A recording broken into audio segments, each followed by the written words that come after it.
Hey, Discern listeners, Love is Blind, Season 2. Let's watch. My name is Dr. Kirk Honda. I'm a therapist and a professor. Let's watch. I love coming home to her. That's what you ultimately want. That's like the real prize. Have you ever heard of the paradox of choice? Mm-hmm. So choice is something as humans we want. We want options. When you have so many options, it becomes more and more difficult to choose and commit to one. Yeah. So I don't know if this is a narcissistic opener for him, but it is true that when we study this, that when you have too many choices or you have an abundance of choices, it will ultimately, according to research, lower our satisfaction, which is a paradox, right? Because the analogy that the researchers will often give is if you go to the department store and you're searching for a pair of jeans and there's just two brands, two kinds of jeans, and you try on one and you try on the other one, and then you pick one. And then you ask the person, what if I drove you across town and we went to a different department store and they had 30 different brands that you could choose from? Do you think at the end of shopping for jeans over there that you would be more happy, the same happy, or less happy? And most people would predict, well, if I had more choices, I would be more happy because I would be able to really find the pair of jeans that are perfect for me, because when I only have two options, I kind of have to just go with the lesser of two evils. Whereas if I have 30 choices, then I could really find the perfect pair of jeans. And this isn't always true for all situations, but generally speaking, when you actually take that person across town and you take 1,000 people and you study people's satisfaction, people are less satisfied with their jeans than in the situation where they have 30 choices. And there is different speculations as to why this is true. Because the idea is that you're not going to probably try on 30 pairs of jeans because that just takes too long. You're probably going to try on like 10. And the other thing is even if you do try on all 30, you eventually have to choose one, right? So you choose one and you're always going to wonder, well, because sometimes with 30, you're going to come down to 3 that, there's pros and cons to each one. And so you got to choose one because you can only afford one. That's the exercise. And you choose one, but you're always wondering, what about those other 2? Or what about those 10 that I didn't try on? Maybe those would have even been better.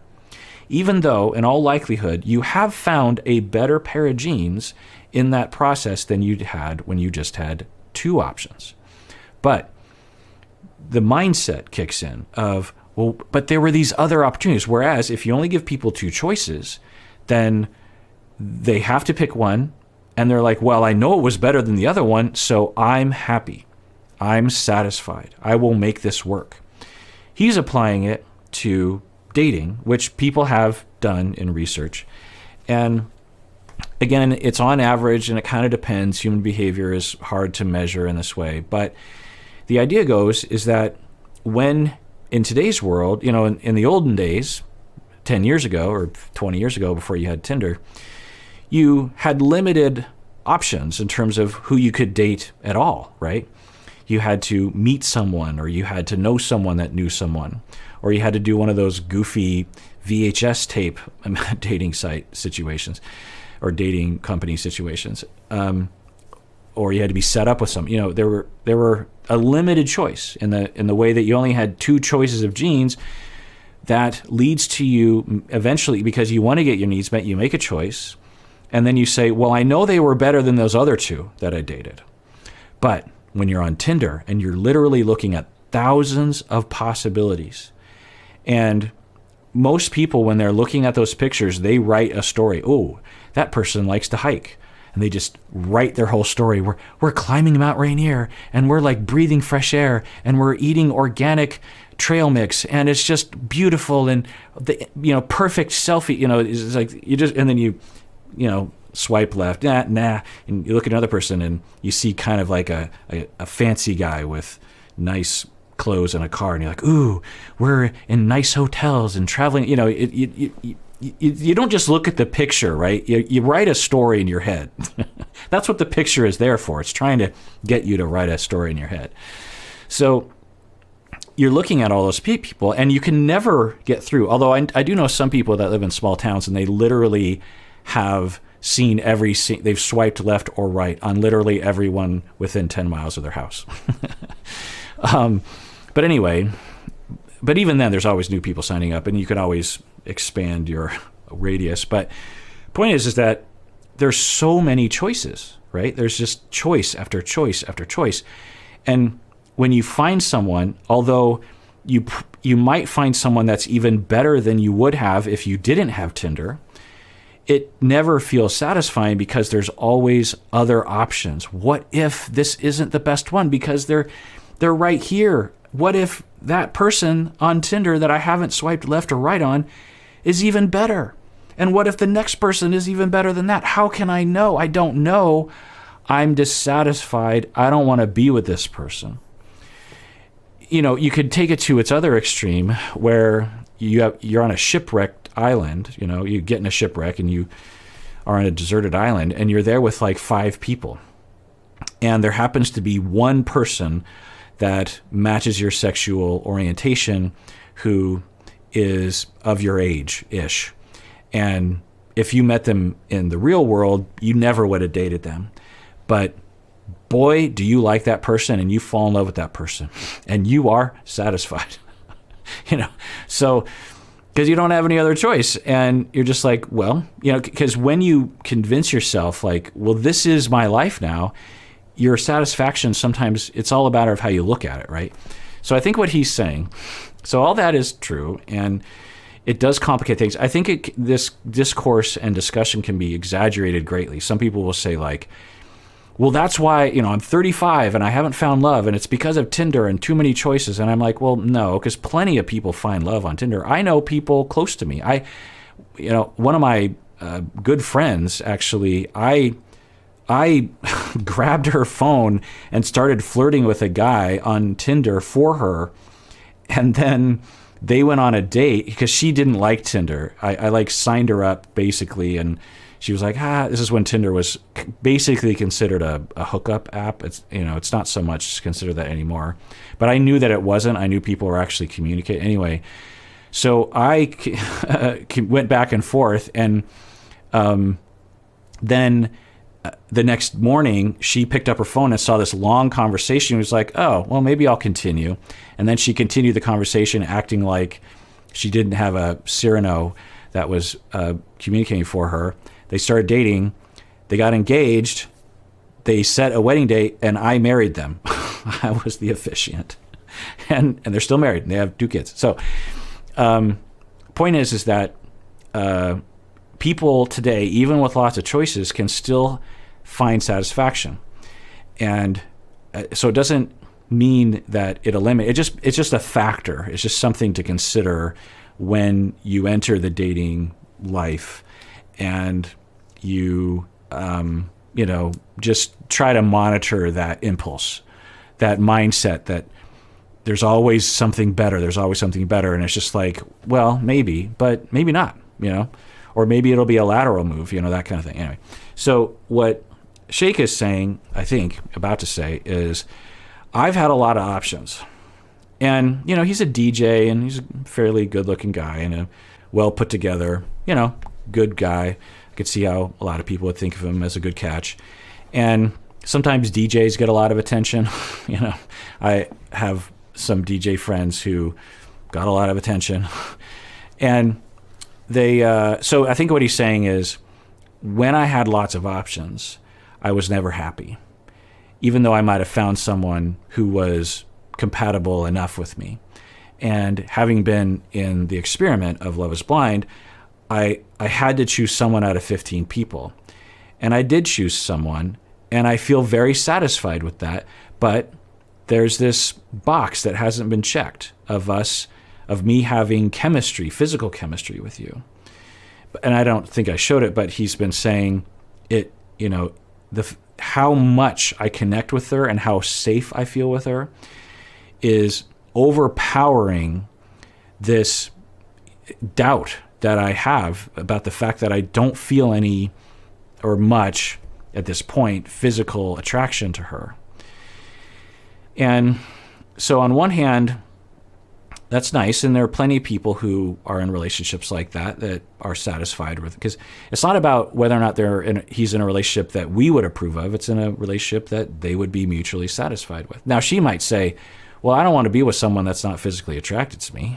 She could say that. But anyway, so there's that. The other thing I'll say is that it's possible, given his superficial nature that he admitted to, that prior to this moment, many of his relationships, even after a short span of time of dating someone, were still in that superficial vein and didn't really involve sharing of your soul the way that Love is Blind kind of forces you to do when you're in the pods.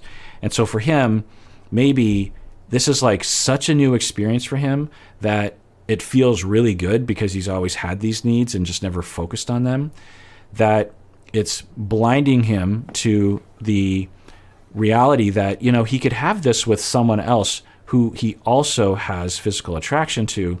He just never really explored that with these other women. Usually into like tall white men, but I was willing to kind of see him in a different light because we made such an emotional connection. And I do. It does feel like we've been married for like over 5 years. So, relationships don't have to be this crazy amount of like passion and right. Absolutely. And it's a total myth. It's the ideal that Hollywood will propose, that, it's ripping your clothes off and staring at each other and, rolling around all night long, and you just can't keep your hands off each other. And certainly that does happen to a lot of people and can be great and is good for bonding, but it's certainly not necessary. And one could argue that severe passion in the vast majority of relationships will attenuate over time anyway. So if you are very compatible, now I will say that for some, it runs the risk for some people when they go into a relationship like this where there isn't at least somewhat of a physical infatuation towards each other, and it is a need of theirs to have that. Not everyone has that. Some people are like, it'd be nice to have infatuation, physical passion, but, it's not a huge, whereas for some people, they get 5-10 years down the road and there's this itch that they need to scratch, and they're just looking at their spouse and they're like, it never has happened with this person, but it's a deep, deep need that I have, that I have to get out of this relationship or I'm going to cheat or something. So, but, I don't think that's incredibly common and could be worked around. But anyway, it's interesting conversation that they're having. I thought this was going to go completely different. I thought Shake was just going to break up with her, but he's, and it also sounds like she doesn't feel that passion for him either. So it's interesting. My parents got an arranged marriage. They knew each other for like, a week, a month before they got married, but they both were of the same mindset that they would fall in love and that it would just take some time. I think I'm just excited to put all the feelings, put all this physical shit to the test. We'll figure it out. Right? Yeah. And we've seen this situation so often in the shows, Married at First Sight, with those two, I can't remember their names, and others, that this is an interesting take on this question because they're like they're treating it in such a mature way. They're just explicitly discussing it in a way that seems genuine. It seems genuine that Shake is legit, really feeling compatible and safe and wanting to be with her, and yet doesn't feel the passion and is now wondering if that's really necessary to be happy. Should you try to make it better? Let me ask you this back. What can be done when you feel this particular way, right? You gotta spice it up somehow, man. With your aunt? You can't think about that kind of thing, man. You can't think about it. You do have to think about it. Okay, so, it's a worthy conversation. Shake is, I don't know if I showed it, talking to Shane, saying he really, really likes Deepti, and she checks all the boxes that he didn't even know existed, but he doesn't have passion, so much so that it's like she's a family member, like a cousin or an aunt or something.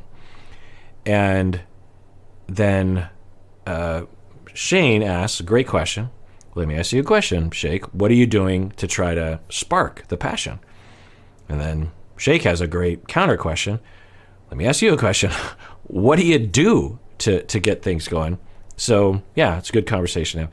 I will say that I've worked with clients who are in this dilemma at the beginning of a relationship, and it can kind of go one of two ways. It can go one way where it's just like, yeah, this just isn't working. We're just really good friends, and I kind of need that passion, at least kind of, in my life. Because it can be repulsive, right? It sounds like it might even be that way for Shake. That it's one thing to be like mildly attracted to someone. It's another thing to like, because he's saying, how do you get attracted to your aunt? He said something like, my aunt. Like, that can be repulsive, right? That's not something that you can sort of fan the flame. It's like there is no flame. Because it's my whole life. Everyone's like turning off the lights, putting on some boys and then. Is that what you would want to do for the rest of your life? No, but you can, at least you see you can get it out of your head and at least No. you can figure out a connection that way. You love her. I do love her. I will say that there are reports of individuals who will develop passion and lust for someone, or something like a kink. For example, if your partner has a kink that you're just like, that doesn't turn me on. If you, there are paths of associating and connecting your lust with that kink by slowly introducing that into while you're aroused, if you will. And in the same way that you can develop lust for someone that you didn't originally feel super lustful towards, if you keep trying, essentially. Now, is it guaranteed? No, it is not guaranteed. It could get worse because you're like forcing yourself into something you don't want to do. And how do you know, right? And should you take the risk at this point? Because they've got 5 days before the wedding. Yeah. There's still a part of me where I'm like, maybe we push through, I don't want to wait another 30 years for this type of connection, even if it even exists. You gotta try to do it then, dude. It's not just gonna happen, I guess. I'm afraid to at this point. So we've heard Shake kind of go back and forth.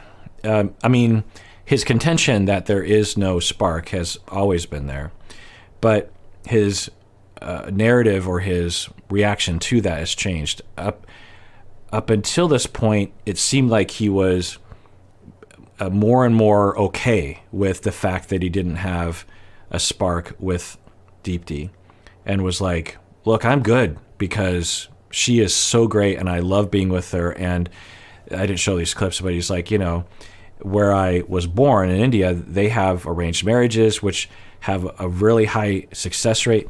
And, from our watching of Summit and Jenny, we can wonder about because in India, the divorce rate's like 1%. So, I don't know what percentage of marriages in India are arranged marriages, but if a good significant percentage are, then that seems to be supportive of arranged marriage. But we could also look back to the history of the United States and say that, in the early part of the 20th century, there was an extremely low divorce rate. Does that mean that marriages were better in the 30s than they are today? And by all anthropological and psychological and sociological and historical accounts, they would say no. The reason why people weren't getting divorced was, at least in part, because women had no power and couldn't leave their husbands because they couldn't work, or they would be ostracized by their society if they got divorced, or they would be fired from their job or beat and killed by their husband if they asked to leave. Or, there were a lot of reasons why people didn't get divorced that we wouldn't look back to and say like, well, that means that things were better back then. In India, I don't know what's happening, but I do know enough to know that some people are probably in relationships that they don't deserve to be forced to stay in and are forcing themselves to stay in because of the cultural pressure. Having said that, can you have a culture that is highly against divorce, and can that be the tipping point, or can that be the balancing thing for some couples where, you know, they hit a Y in the road and they're like, okay, if I go down this road, we stay together, and I have to work harder to make this work. I have to accommodate more or compromise more. And by the outside pressure, it kind of forces them to try harder. Might that result in some marriages succeeding long term where they wouldn't have in a society where there's much more liberal divorce cultural acceptance? I mean, it's not like in the States divorce is exactly not stigmatized, because it is, absolutely. Anyway, so he was saying that in India they have these arranged marriages, and so maybe that's kind of what this is like. It's like it's an arranged marriage through Love is Blind, and maybe I should just make this work, and it kind of is in my roots for thousands of years. Anyway, so in some ways he was saying that, but now it sounds like he's saying, I don't think I can do this, you know, which would maybe, as the wedding approaches, he's starting to panic. I don't know. Isn't that way? Then you for sure know, at least, man. That's a good point. And I'm gonna be honest with you. Your way's not working so far, is it? It's not. No, so why don't you stop with your way and listen to my way once and just try it? And your way, just to be concise, is to turn off the lights, take 5 shots, and go for it. Do something.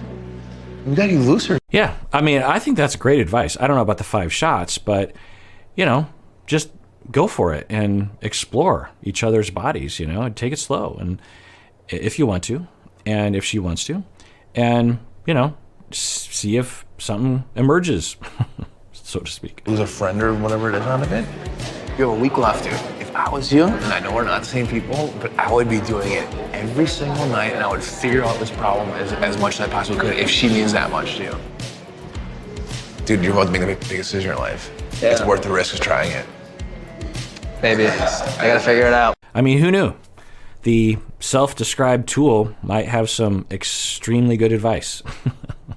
Shane has really developed into a character that, I don't know, it's a huge turnaround for me anyway, watching him. In the beginning, I just thought, ugh, and then the whole thing with Shayna, with Natalie, and it just was so off-putting, and I was, oh boy, and, you know, so this is contradicting my initial impression, which I like, honestly. All right, well, that is it for that episode of Psychology in Seattle. Everyone out there, please take care of yourself, because you deserve it. You really, really do.